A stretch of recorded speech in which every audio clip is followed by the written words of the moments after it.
আমি কেমনে যাব ও নবীর বাড়ি সোনার মদিনায়, পাসপোর্ট ভিসা করার মতো টাকা পয়সা না। আমি কেমনে যাব ও নবীর বাড়ি সোনার মদিনায়, পাসপোর্ট ভিসা করার মতো টাকা পয়সা নাই আমার, পাসপোর্ট ভিসা করার মতো টাকা পয়সা নাই। মনটা শুধু চাই আমি নবীর বাড়ি যাই, মনটা শুধু চাই আমি নবীর বাড়ি যাই। অবুঝ এই মনটারে কি দিয়ে বোঝাই আমার, অবুঝ এই মনটারে কি দিয়ে বোঝাই আমার। পাসপোর্ট ভিসা করার মতো টাকা পয়সা নাই আমার, পাসপোর্ট ভিসা করার মতো টাকা পয়সা নাই।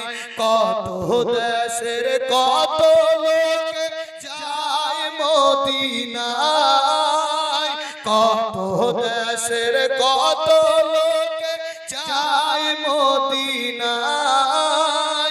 অবুঝ এই প্রেমিকে কে দেব ভাষায় নবী আদম, এই প্রেমিকে কে দেব ভাষায় আমার। পাসপোর্ট ভিসা করার মতো টাকা পয়সা নাই। দয়ার নবী মায়ার নবী একবারে আসিয়া স্বপ্নে যোগে দেখা দেন দয়া করিয়া।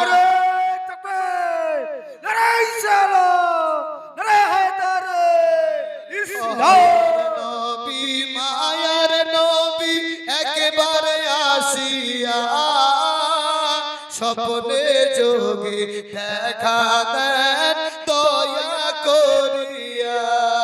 নবী স্বপ্নে যোগে দেখা দেন দয়া করিয়া।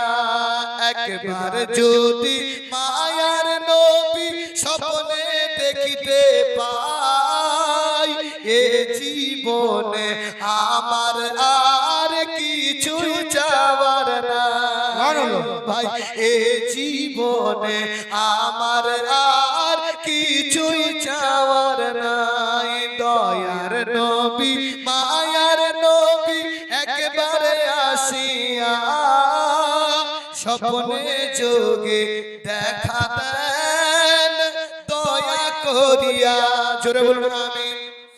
কারিমা পড়েছিলাম বাবা, কুল ইয়া আইয়ুহান নাস ইন্নী রাসূলুল্লাহি ইলাইকুম জামিআ। কুল মানে হচ্ছে বলো, নাস মানে হচ্ছে মানুষ। একটু ধ্যান দেবেন বক্তব্যের দিকে, অসুবিধা হচ্ছে একটু ধ্যান দেবেন। আল্লাহ রাসূল সাল্লাল্লাহু তাআলা আলাইহি ওয়াসাল্লাম কে বলতে বলেছেন আমার আল্লাহ, কুল ইয়া আইয়ুহান নাস, হে মানুষ সকল শোনো। পৃথিবীর জমিনে মানুষকে ডাক দিয়েছেন, কোরআনে কখনো আপনার নাস বলে ডাক দিয়েছেন, কখনো কোরআনে আপনার আমানু বলে ডাক দিয়েছেন। এই মদনপুরের মুসলমানেরা একটু গভীর মনোযোগ সহকারে এই আয়াতটার দিকে ভিত্তি করে শুনবেন আর ঈমানটাকে মজবুত করে নেবেন। কারণ বর্তমানে যুগে সোশ্যাল মিডিয়াতে দাড়িওয়ালা টুপিওয়ালা অনেক বেরিয়েছে ঈমানকে নষ্ট করার জন্য। তাই আমি আপনাদেরকে একটাই পয়েন্ট দেব এই জায়গায়, কুল ইয়া আইয়ুহান নাস। নাস মানে হচ্ছে মানুষ। এখানে হিন্দু হতে পারে, জৈন হতে পারে, খ্রিস্টান হতে পারে, বৌদ্ধ হতে পারে, বলি হতে পারে, খ্রিস্টান হতে পারে। পৃথিবীর জমিনে মুসলমান হতে পারে, যে পর্যায়ে মানুষ হোক না কেন, নাস মানে হচ্ছে মানুষ। আবার কখনো কোরআন ডেকেছেন ইয়া আইয়ুহাল্লাযীনা আমানু, ঈমানদারকে ডেকেছেন হে বিশ্ববাসীর ঈমানদাররা শোনো, এই মুমিন মুসলমানরা শোনো। কখনো আল্লাহ খাস করে ঈমানদারকে ডেকেছেন, কখনো আম করে পৃথিবীর মানুষকে এলান করেছেন আইয়ুহান নাস, হে মানুষ সকল শোনো। ব্রাদার, এই মানুষ সকল শোনো, ইন্নী রাসূলুল্লাহ ইলাইকুম জামিআ, নিশ্চয়ই আমি রাসূল তাশরীফ নিয়ে এসেছি। সুবহানাল্লাহ, সুবহানাল্লাহ। রাসূল তাশরীফ নিয়ে এসেছি। এই মুসলমান, ওই রাসূলকে যারা যারা চিনেছে তারাই তো সফলতা পেয়েছে। নবীকে যারা চিনল না সফলতা লাভ পেল না। গাছ নবীকে চিনল, জান্নাতি হয়ে গেল। পাথর নবীকে সালাম করলো, জান্নাতি হয়ে গেল। পাহাড়ে নবীকে সালাম করলো, জান্নাতি হয়ে গেল। এই মদনপুরের মুসলমানেরা গাছে নবীকে চিনল, মাছে নবীকে চিনল, পাথরে নবীকে চিনল, পাহাড়ে নবীকে চিনল, বনের হরিণে নবীকে চিনল, বনের বাগে নবীকে চিনল। দুপায়া মানুষ হয়ে এখনো নবী চিনল না। সুবহানাল্লাহ। চিনেছে? চিনেছে? না। যদি চিনতো তাহলে মানুষের কাছে বলতো না। মৌলবীরা সাহেবরা স্টেজে উঠে খালি নবী নবী করে, মৌলবী সাহেবরা স্টেজে উঠে খালি দরুদ জোরে জোরে করে পড়ে। এত নবী নবী করার কি আছে? ভিতরে বাবা ঈমান তার দুর্বল আছে। আমরা বলি আমরা একাই নবী নবী করি না, নবী নবী করেছে আমার আল্লাহ। জোরে বলুন সুবহানাল্লাহ। নবী নবী করেছে জান্নাতের হুরেরা, নবী নবী করেছেন জান্নাতের ফেরেশতারা। আর একটু নিজে নেমে আসেন, নবী নবী করেছেন আবু বকর সিদ্দিক রাদিয়াল্লাহু তাআলা আনহু, নবী নবী করেছেন ওসমান গনি রাদিয়াল্লাহু তাআলা আনহু, নবী নবী করেছেন হযরত আলী রাদিয়াল্লাহু তাআলা আনহু, নবী নবী করেছেন উমর ফারুক রাদিয়াল্লাহু তাআলা আনহু। আর একটু এগিয়ে আসেন, নবী নবী করেছেন আম্মা জান খাদিজা, নবী নবী করেছেন আম্মা জান আয়েশা। আর একটু এগিয়ে আসলে পাওয়া যায় নবী নবী করেছেন আমার গাউসে পাক, নবী নবী করেছেন আমার খাজা পাক, নবী নবী করেছেন বেরেলির সরদার আলা হযরত ইশক মোহাম্মদ ইমামে আহমদ রাজা খান ফাজলে বেরেলভি আলাইহি রহমা, যিনি 1400 খানা কিতাব লিখে বেরেলির সরজমিনে আরাম করতেছেন। বাবা, পৃথিবীর জমিনে যত আউলিয়া, যত সাহাবা, যত তাবিঈন সবাই সবাই নবী নবী নামের জিকির করে। আমরা সুন্নি মুসলমান মারতে দম তক নবী নবী নামের জিকির করব। কবরে গিয়ে নবীকে দাঁড়িয়ে সালাম জানাবো। সুবহানাল্লাহ। কবরে গিয়ে দাঁড়িয়ে নবীকে সালাম জানাবো। নবীওয়ালা হবে যারা, কবরে নবীকে পাবে তারা। ছবিওয়ালা হবে যারা, কবরে নসিবে তাদের ছবিয়ে জুটবে। চলুন মুসলমান একটু আগে বাড়ি। আল্লাহ রাসূল সাল্লাল্লাহু তাআলা আলাইহি ওয়াসাল্লাম পৃথিবীর জমিনে তাশরীফ নিয়ে এসেছেন, সকলকে জানিয়ে দেওয়া হলো।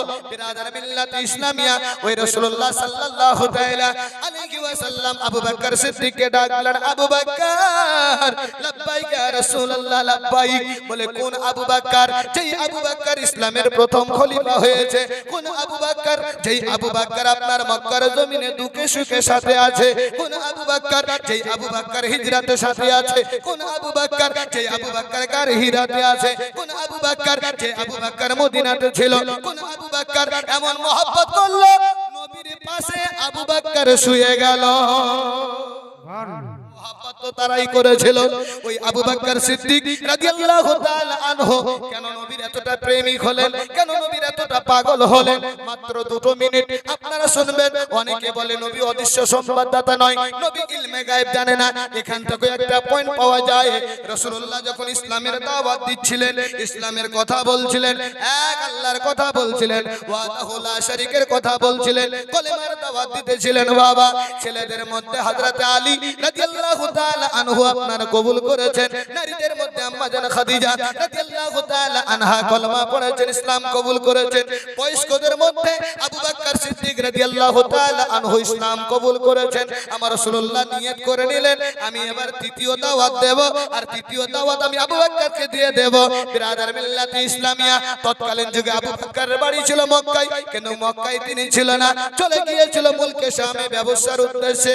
গাছতলাতে সন্ধ্যাবেলা ঘুমিয়ে আছে হঠাৎ করে একটা তারকা আপনার বুকের উপরে ঝরে পড়েছে আবু বকর চাদর থেকে ধরতে চায় কিন্তু ধরতে পারে না সে আপনার ওই চাদর আপনার ধরতে যাচ্ছে চাদর থেকে ফুসকুটে বেরিয়ে চলে যাচ্ছে ধরতে পারে না সকালবেলা হলো রাইবের কাছে গেল রাইবকে গিয়ে বলতে যে শোনো গো রাত্রি বেলাতে গাছতলায় ঘুমিয়েছিলাম একটা তারকা বুকের উপরে আমার পড়লো আর এই তারকাটা ধরার জন্য আমি ধরতে চাইছিলাম কিন্তু ধরতে পাই না সঙ্গে সঙ্গে রাইব আদাত বের করে বলে আবু বকর তোমার বাড়ি তো মক্কা বলে হ্যাঁ আমার বাড়ি হলো মক্কা তবে শোনো আবু বকর তোমার স্বপ্নটা যদি সত্যি হয় তাহলে আর মুলকে শামে থেকো না চলে যাও মক্কায় এক নবী এসেছে তার বাবার নাম আব্দুল্লাহ মায়ের নাম আমিনা তাই আপনার বলা হয়েছে তার নাম হলো মুহাম্মদ ইসলামের দাওয়াত দিতেছে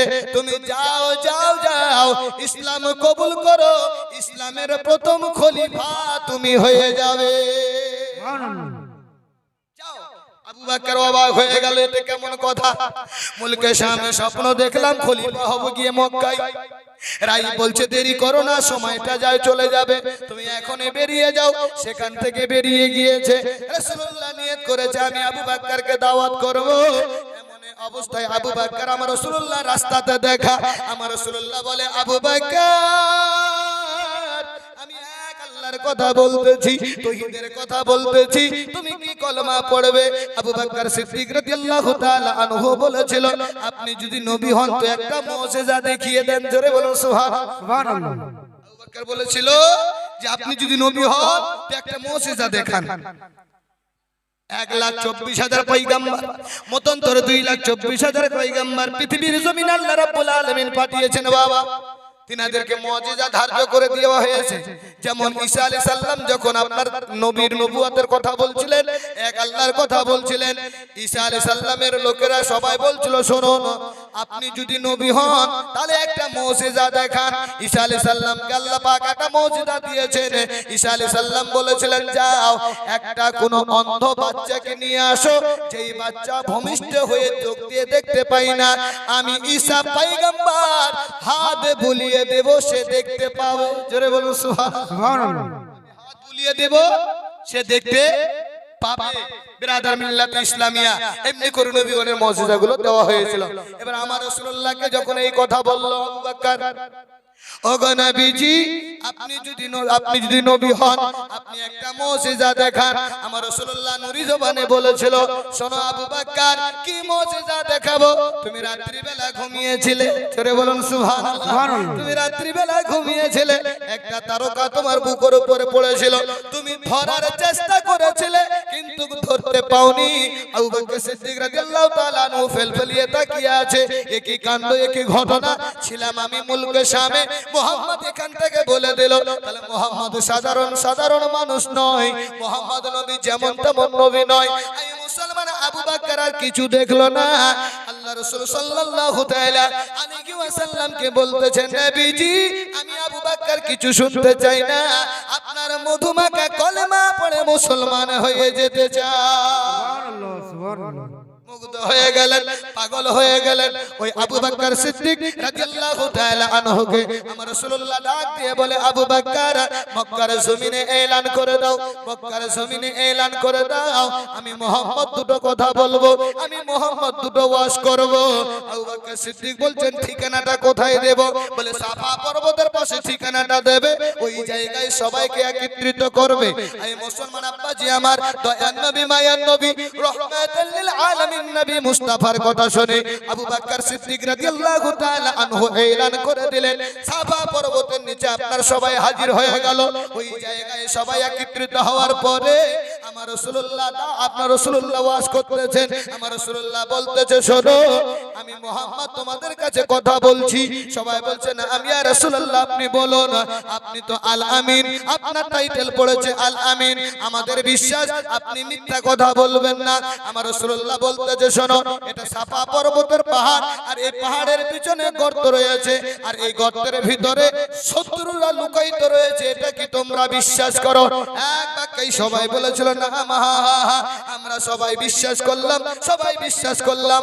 আমার রাসূলুল্লাহ বলছে দ্বিতীয় কথা শোনো, এক আল্লাহ ওয়াহদাহু লা শারীক, এক আল্লাহর ইবাদত করো, মূর্তি পূজাকে তোমরা ত্যাগ করো, জাহান্নামের আগুনকে তোমরা ভয় করো। যখন আল্লাহ এক আল্লাহর কথা বলেছেন, ওয়াহদাহু লা শারীকের কথা বলেছেন, জাহান্নামের কথা বলেছেন, এই মুসলমান প্রথম কথা বিশ্বাস করে নিয়েছে। দ্বিতীয় কথা যখন রাসূলুল্লাহর কমপ্লিট হয়েছে, আবু লাহাব দাঁড়িয়ে গিয়েছে। আবু লাহাব বলে, এই মুহাম্মদ, এই জন্যই কি তুমি একত্রিত করেছো? এই জন্যই কি তুমি আমাদেরকে ডেকেছো?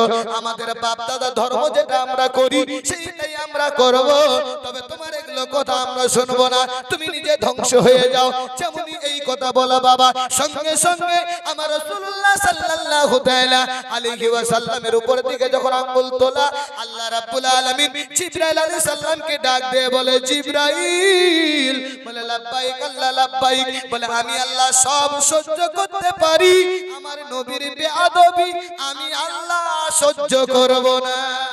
সুবহানাল্লাহ। আমি আল্লাহ সহ্য করব না। আপনি নামাজ পড়েননি, কালকে পড়বেন। রমজান মাসে রোজা রাখতে পারেননি, আপনি রাখবেন। জীবনে বড় পাপ করেছেন, তওবা আপনি করবেন। তওবা করলে আল্লাহ maaf করবে কি করবে না? করবে। করবে। মানে করবে তো আল্লাহ পাক maaf করবে।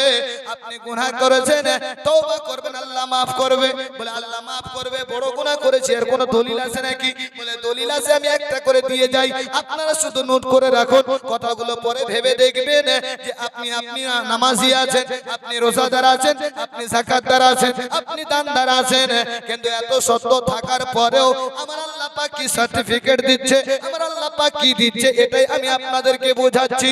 আমার আল্লাহ রাব্বুল আলামিন বলে, ও জিবরাইল, আমার হাবিবের উপর আঙ্গুল তুলেছে, আমি আল্লাহ তার বেয়াদবি সহ্য করব না।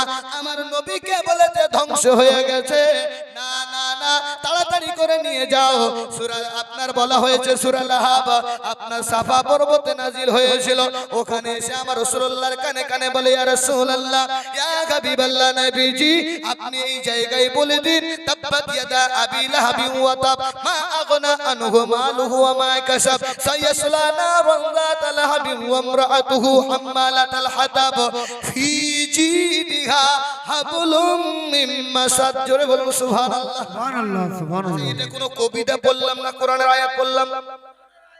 কোরআনের আয়াত বলে, কোরআনের আয়াত তো আয়াত বলে পূর্ণ একটা সূরা, পূর্ণ একটা সূরা। সূরা লাহাব দেখবেন, সূরা লাহাব নামাজে পড়বেন ডবল নেকি পাবেন।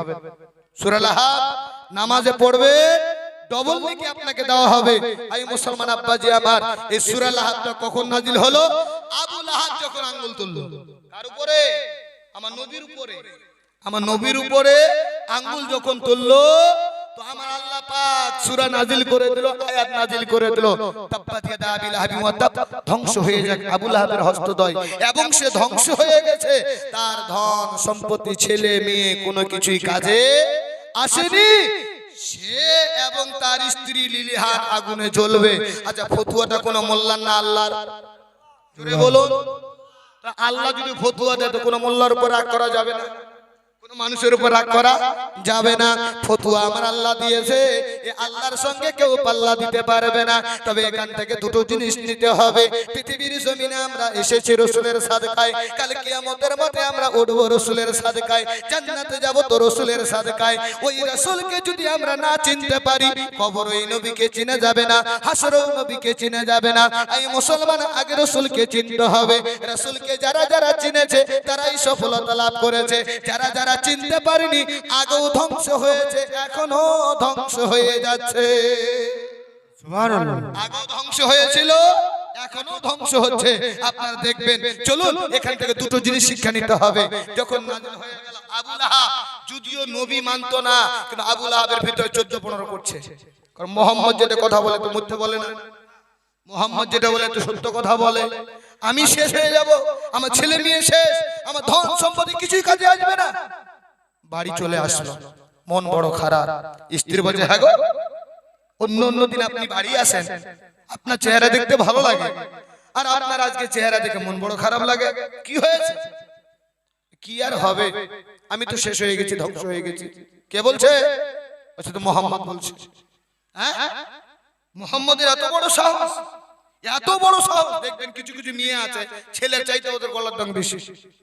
কিছু কিছু মেয়ে আছে, তো আপনাদের মদনপুরে নাই, মালদার দিকে থাকতে পারে, এখানকার মায়েরা সব শান্ত। কিছু কিছু জায়গায় মেয়ে আছে ছেলে যদি গলা একটু আসতে হয় তো ওর গলা একদম 3 ডবল সুরে উঠে যাবে, এমনও মেয়ে বসবাস করে। আবু লাহাবের স্ত্রী বলছে, এত বড় মোহাম্মদের সাহস, তোমার উপর আঙুল তুলেছে, এই মোহাম্মদকে টাইট করতে হবে। বলে কি করে টাইট করবে? বলে আছে বুদ্ধি। কি বুদ্ধি?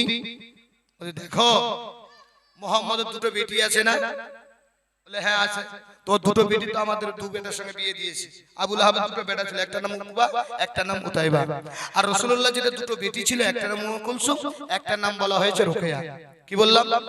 একটা নাম উম্মে কুলসুম, একটা নাম রুকাইয়া। দুটো বেটি। আবু লাহাবের দুই ছেলের সঙ্গেই বিবাহ হয়েছে।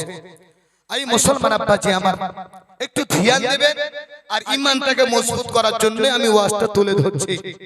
বর্তমানে মানুষ বড় আমরা ফেসে আছি, চক্রান্তে চতুর্দিক থেকে আমাদের কাছে ঘেরাও করে নিয়েছে।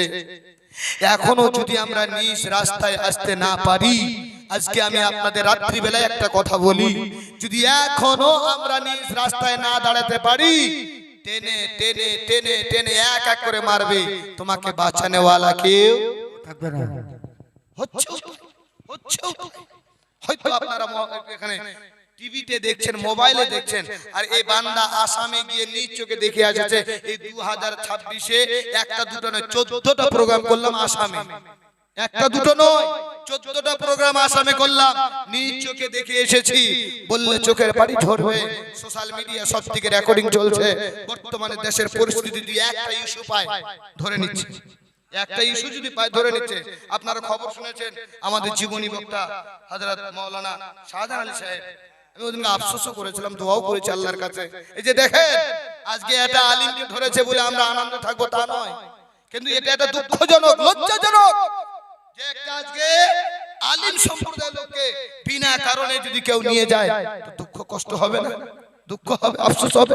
এবার বলবেন যে কোনো পলিটিক্যাল থাকতে পারে, কোনো পার্টি দিয়ে থাকতে পারে, সেই দিকে যাচ্ছি না। তবে বার্ষিক দিনে দেখা যাচ্ছে চোখের নজরে এই জিনিসটা আজকে একজনের হয়েছে, কালকে আর একজনের হবে, পরশু দুজনের হবে, তরশু তিনজনের হবে।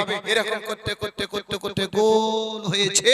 যখন মাঝখানে আসবে মুসলমান, তুমি ভাগারও হুঁশিয়ারি পাবে না, তুমি যাওয়ারও কোনো ঠিকানা পাবে না।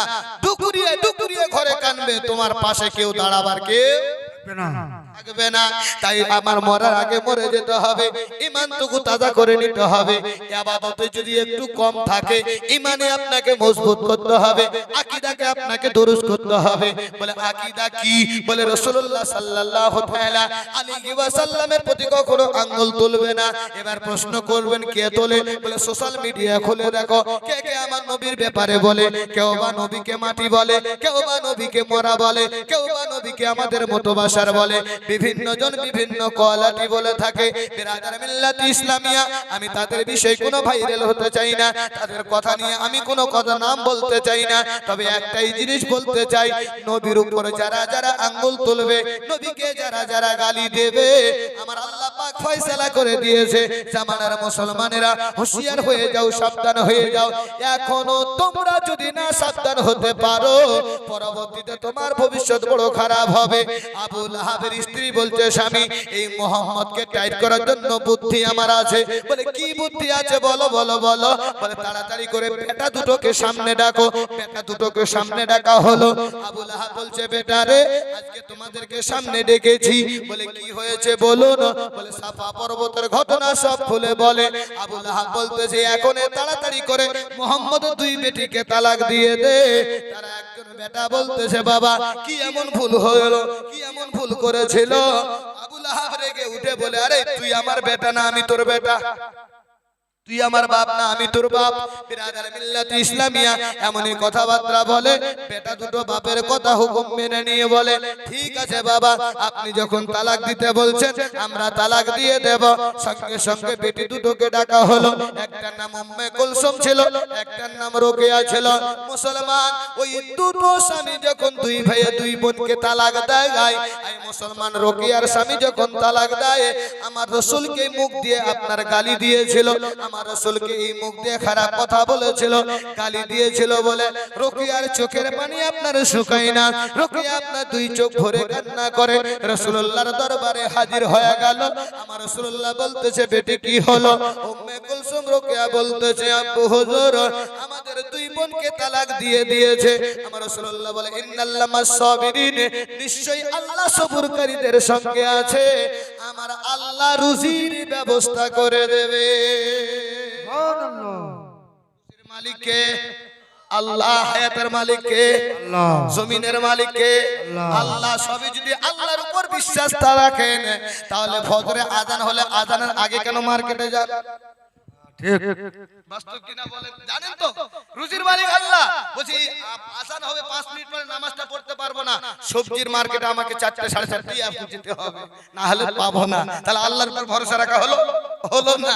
দুনিয়ার উপর ভরসা রাখলো, দুনিয়ার উপর আপনার লোভ লালসায় পড়ে আপনার দুনিয়াতে এইভাবে চলে, আল্লাহর উপর ভালোভাবে তাওয়াক্কুল রাখতে পারলো না।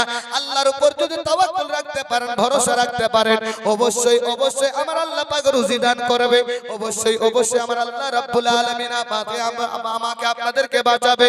আমরা আল্লাহকে বাদ দিয়ে দুনিয়ার পিছনে যখন ছুটব, জালিম বাদশা নিযুক্ত করে দিয়ে আমাদের প্রতি আযাব হবে, আমাদেরকে টেনে টেনে মারবে, আমাদেরকে বাঁচানেওয়ালা কেউ থাকবে না।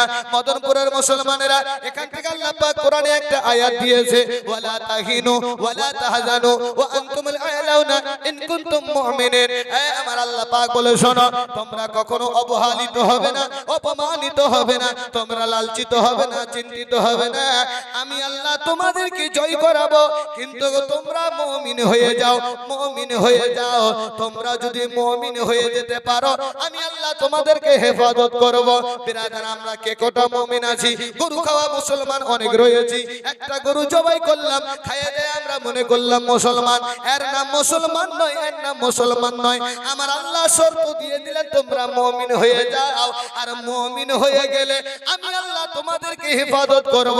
বদরের প্রান্তরে যেমন আমি সাহাবাদেরকে সাহায্য করে আমি আল্লাহ জয় দিয়েছি, তোমাদেরকেও আমি সাহায্য করে জয় দেব। তবে আমরা মুসলমান টগমগ পড়ে গিয়েছি পৃথিবীর জমিনে, এমনটাই আমাদের ঈমান দুর্বল। নামাজের তো ধার ধারি না, শরীয়ত মোতাবিক তো চলতে পারি না। কিছু কিছু মানুষ বলে, মৌলবীরা তো বলবে, বলতে দাও, নিজের বিবেক দিয়ে চলবো। মনে রাখবেন, শুনে রাখুন, বিবেক দিয়ে ইসলাম চলে না, কোরআন হাদিস দিয়ে ইসলাম চলে। আর কোরআন হাদিস যেই দিকে আমরা থাকবো সেই দিকে। নারে ইসলাম, নারে হায়দারে, আল কোরআনের আলো। কোরআন হাদিস দিয়ে ইসলাম চলে। এই মুসলমান আব্বাজি আমার, আপনি কত বড় শিক্ষিত আছেন, আপনার বিবেক দিয়ে আপনি ইসলাম আপনি নিজে চলতে চাইছেন? না না না, বলা হয়েছে আপনি যদি একটা ভালো মানুষ হন, তা আমার রাসূলকে ফলো করেন। কাকে?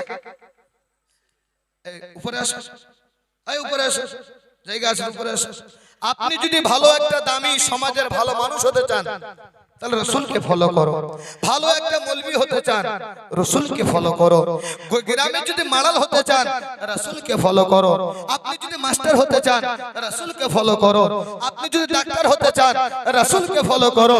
আপনি যদি ভালো একটা ব্যবসায়ী হতে চান, রাসূলকে ফলো করে নেন। আপনি যদি ভালো একটা আপনার ভালো জায়গায় পৌঁছতে চান, এমপি হতে চান, মেম্বার হতে চান, প্রধান হতে চান, লিডার হতে চান, আমার রাসূলকে ফলো করো। রাসূলকে ফলো করলে চললে ব্রাদার তোমার সব কাজে সফলতা লাভ হবে। জোরে বলুন সুবহানাল্লাহ। সুবহানাল্লাহ। রাসূলকে বাদ দিয়ে কোনো কিছুই হবে না। তাহলে বোঝা গেল রাসূলকে গালাগালি দেওয়া যাবে না, রাসূলের প্রতি আঙ্গুল তোলা যাবে না। ও মুসলমান আব্বাজি আমার, অল্প সময় আমি আপনাদেরকে চট করে একটু বুঝাই, আর আপনারা সকলে অবগত আছেন মদনপুর জামে মসজিদের উন্নতি গল্পের জন্য জলসা। পকেটগুলোতে একটু হাত দেবেন, আমি চাইবো না, খুশি মনে আপনারা দেবেন। তবে দুটো কথা আমি আগে বলবো, মুফতি সাহেব চলে আসবে, হয়তো সময় পাবো না, তবে আজকে আপনাদেরকে এই কথাটি বলতে চাই। যখন দুই মেয়েকে তালাক দিয়ে দিল, আমার রাসূলুল্লাহ বুঝতে অসুবিধা হলো না। রুকায়া শুধু আপনার কান্না আর কান্না, কান্না আর কান্না। আমার রাসূল বলে, বেটি কান্না বন্ধ করো। রুকিয়া বলতেছে, নবীজি, ওগো আমার আব্বা হুজুর, আমি কান্না করতেছি এই জন্য জন্য আমাকে তালাক দিয়েছে, কোনো ব্যথা হয়নি, আমাকে তালাক দিয়েছে কোনো দুঃখ হয়নি, তবে সবথেকে বড় একটা দুঃখ পেয়েছি। বলে কি দুঃখ পেয়েছো বেটি? বলে আপনাকে গালি দিয়ে তালাক দিয়েছে। আপনাকে যখন গালি দিল আমার মনটা কেঁদে উঠলো। আমি সব সহ্য করতে পারবো, আপনার ব্যাপারে খারাপ গালি কথা সহ্য করব না। সংসারে যদি শান্তি চান, স্ত্রীকে আপনি একটা চড় দিবেন, স্ত্রী থাকবে। বছরে দুটো কাপড় দিবেন, থাকবে। এক বেলা খাওয়াবে না, থাকবে। আর স্ত্রীর বাপ মা নিয়ে যদি গালি দেন, ঝাঁটা মেরে পালাবে। আপনি খেয়াল দেখে নিবেন, যে কোনো স্ত্রী কোনো মা বাবার অপমান সহ্য করতে পারে না। আপনি চড় দেন, মারেন, যন্ত্রণা করেন, যত রকমের কষ্ট দেন, ওই স্ত্রী তাও থাকবে। আর ওর বাপ মাকে নিয়ে যদি গালি দেন, হয় কোর্ট কাচারি হবে, নাহলে সংসার ছাড়াছাড়ি হবে। কেন? কোনো বেটি মা বাবার খারাপ গালি নিতে পারে না। আমার রাসূলুল্লাহ সাল্লাল্লাহু তাআলা আলাইহি ওয়াসাল্লামের কাছে যখন এইভাবে বলল, এইদিকে বাপ আঙ্গুল তুলেছিল, কোরআনের আয়াত নাজিল হয়ে গেল, বেটা গালি দিল। আমার আল্লাহ রাব্বুল আলামিন একটা বন জঙ্গলে বাঘ আপনার নির্দিষ্ট করে দিল। বোঝা গেল মুসলমান বাপ আঙ্গুল তুললো, এই জায়গায় ধ্বংসের জবাব পেয়ে গেল। তার মন 14-15 করছিল, সে আপনার 14-15 এই জন্যই করছিল। যদিও সে নবী মানেনি, তবে নবীর কথাটা অস্বীকার করতে পারিনি। বলে এটা কি অস্বীকার? বলে কিছু অলৌকিক ঘটনা দেখেছে, এই দেখে ওই আপনার মাথার মধ্যে নিয়েছে। মোহাম্মদ যখন বলে দিয়েছে আমি ধ্বংস হয়ে যাব, আমার ছেলে নিয়ে ধ্বংস হয়ে যাবে, তাহলে আমার ছেলেগুলোকে এখানে আর রাখবো না, বাইরে আমি পাঠিয়ে দেব। কাফেলা রেডি করা হয়ে গেল। যেমনই কাফেলা রেডি করা হয়ে গেল, বিরাদার মিল্লাত ইসলামিয়া অনেকগুলো লোক আপনার সঙ্গে গেল। আবু লাহাবের বেটার সঙ্গে আপনার যাচ্ছে। চলতে চলতে চলতে চলতে সন্ধ্যা হয়ে গেল। কাফেলার লোকেরা বলতেছে আর আগে যাওয়া যাবে না, রাত্রি হয়ে গেল, এই জায়গায় আরাম করতে হবে। লম্বা বিছানা করে নিয়েছে। আর যখনই লম্বা বিছানা করেছে, এই মুসলমান আল্লাহ পাকের হুকুম হয়ে গেল, বাঘ চলে এসেছে। এবার বলুন তো আব্বাজি, বাঘ কি খেতে ভালোবাসে? মাংস খেতে। যদি ওই রাস্তা দিয়ে বাঘ ঢোকে তো আগে পিছনের লোককে খাবে না আমাকে খাবে? পিছনের লোককে তো খাবে, কারণ বাঘ তো মাংস খেতে পছন্দ করে। এগুলো খাওয়ার পর যদি পেট না ভরে তো মাওলানা নজরুলকে খাবে, নাকি বলে? যদি পেট না ভরে তো মাওলানা নজরুলকে খাবে। তো দেখা গেল বাঘ তো বন জঙ্গলে গেল, সামনে যতগুলো শুয়ে আছে বাঘ কাউকে খায় না। মাঝখানে যে আবু লাহাবের বেটাকে শুয়ে রেখেছে, বাঘ তাকে চিনে গিয়ে খাচ্ছে। কেন খাচ্ছে? বাঘ মুখ শুনছে, শুনতে শুনতে শুনতে শুনতে যায়, কারো মুখে দুর্গন্ধ নাই। যে নবীকে গালি দিয়েছিল আবু লাহাবের বেটা, তার মুখ দিয়ে দুর্গন্ধ বের হচ্ছে। বলে নাউযুবিল্লাহ। এই মুসলমান আব্বাজি আমার, ওই মুখ দিয়ে দুর্গন্ধ বের হচ্ছে। বাঘ তাকে গিয়ে খেয়ে নিল। এখান থেকে বুঝতে পারা গেল এই মুখটা দিয়েছে গালি দেওয়ার জন্য নয়, এই মুখটা দিয়েছে আল্লাহর জিকিরের জন্য, এই মুখটা দিয়েছে আল্লাহ কোরআন তেলাওয়াত করার জন্য, এই মুখটা দিয়েছে ভালো কাজের জন্য। এই মুখটা সব সময় ভালো কথা ভালো কাজের জন্য যুক্ত করে রাখবে। তুমি যদি এই মুখে কোরআন তেলাওয়াত করতে পারো, জিকির আজকার করতে পারো, দরুদ ও সালাম করতে পারো, রাসূলকে স্মরণ করতে পারো, বিরাদার মিল্লাত ইসলামিয়া এই মুখ দিয়ে সুগন্ধ বের হবে। আর নবীকে গালি দিয়ে থাকলে দুর্গন্ধ বের হবে। দুর্গন্ধ বের হবে। ফয়সালা আপনারা করেন, গালি দিবেন না, আমার রাসূলকে স্মরণ করবেন না, দরুদ ও কোরআন পড়বেন, আপনারা ফয়সালা করবেন। এই মুসলমান আব্বাজি আমার, এলান হয়ে গেল যে আমার রাসূলুল্লাহ সাল্লাল্লাহু তাআলা আলাইহি ওয়াসাল্লামের দুই বেটিকে তালাক দেওয়ার পরে যেই বেটাটা গালি দিয়েছিল তার মুখ দিয়ে দুর্গন্ধ, বাঘে তাকে খেয়ে নিল। এটা এখান থেকে দুটো জিনিস বোঝা গেল, যতদিন আল্লাহ বাঁচিয়ে রাখবে কোনোদিন নবীর উপরে আঙ্গুল তুলব না, যতদিন আল্লাহ বাঁচিয়ে রাখবে কোনোদিন এই মুখ দিয়ে গালি দেব না। আবু লাহাবের মাথা খারাপ হয়ে গেল। গুপ্ত মিটিং রাত্রে বেলায় চলে আসলো। গুপ্ত মিটিং করা হলো। বলে গুপ্ত মিটিং কি? বলে মুহাম্মদকে বন্ধ করতে হবে, ইসলামের দাওয়াত দেওয়া বন্ধ করতে হবে। কারণ আমাদের বাপ-দাদার ধর্ম এক এক করে চলে যায়। কেউ বা নবীকে পাগল বলেছিল, কেউ বা নবীকে জাদুকর বলেছিল, কেউ বা নবীকে কবি বলেছিল, বিভিন্ন জন বিভিন্ন রকমের কথা বলেছিল। এই মুসলমান আব্বাজি আমার, আল্লাহ রাব্বুল আলামিন আমার রাসূলুল্লাহ সাল্লাল্লাহু তাআলা আলাইহি ওয়াসাল্লামকে পৃথিবীর জমিনে পাঠিয়েছেন। কেউ যদি সম্মান করে তো তার লাভ হবে, কেউ যদি সম্মান করে তো তার কোনো ক্ষতি হবে না। এই মুসলমান নিজের ক্ষতি নিজেই করবে। আমার রাসূলুল্লাহ সাল্লাল্লাহু তাআলা আলাইহি ওয়াসাল্লাম এক আল্লাহর কথা বলেছিল, ওয়াহদাহু লা শারীকের কথা বলেছিল। যারা যারা মেনে নিয়েছে, কলেমা পড়ে মুসলমান হয়েছে, মক্কার জমিনে কেউ বা আদালত পেয়ে গিয়েছে, কেউ বা সাদাকাত পেয়ে গিয়েছে, কেউ বা আদালত পেয়ে গিয়েছে। এমনি করে বাবা একটা দুইটা নয়, 10টা সাহাবী জান্নাতি হয়ে গেছে। সুবহানাল্লাহ, সুবহানাল্লাহ। এই সাহাবীর তাবি এগুলো তো নয়, মূল 10টা সাহাবীর কথা। আমি সেই দিকে আলোচনা নিয়ে যাব না, তবে আমি যেটা বুঝাতে চাইছি, শয়তান যারা হয়, কোরআনের যারা বিরোধিতা হয়, কলেমার যারা বিরোধিতা করে, নবীর যারা বিরোধিতা করে, দেখবেন বাবা মানুষের কাছে বড় মিষ্টি মিষ্টি কথা বলে, দুষ্ট লোকের মিষ্টি কথা, পাশে এসে বসে আর কথা দিয়ে কথা নাই, প্রাণ মারে শেষে। ভাষাগুলো এত মধুর্য হবে, মনে হয় এত বড় আল্লাহওয়ালা, এত বড় দিনদারওয়ালা, আল্লাহর ফেরেশতা পর্যন্ত হার মানিয়ে যাবে। এত সুন্দর সুন্দর কথাগুলো গুছিয়ে গুছিয়ে বলবে।